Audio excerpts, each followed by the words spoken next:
Hello viewers and welcome to another session of Beginner's Guide to Autodesk AutoCAD.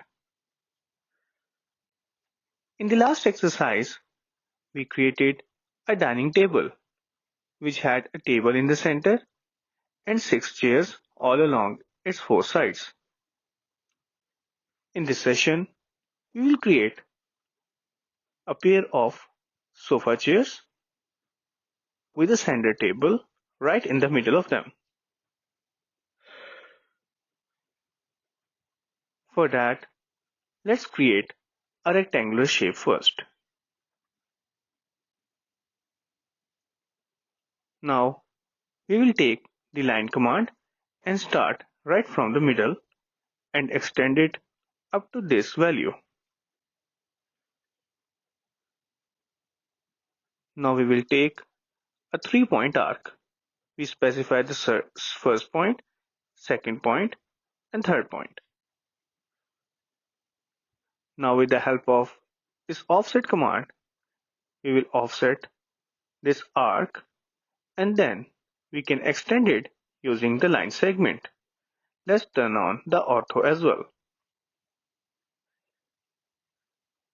Now we can use the mirror command or we can simply repeat the same step.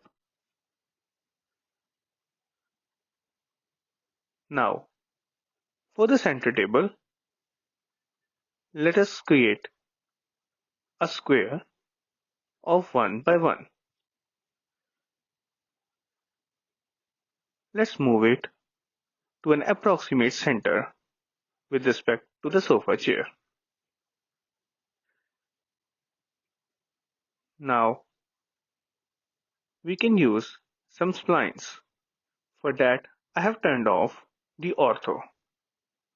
It is completely random, so you can draw it as per your own convenience. Let's copy from this reference and paste it haphazardly. There is no need to follow any specific pattern. Another way around is you could have used the hatch command as well. So it is totally up to you because these are your own unique CAD blocks.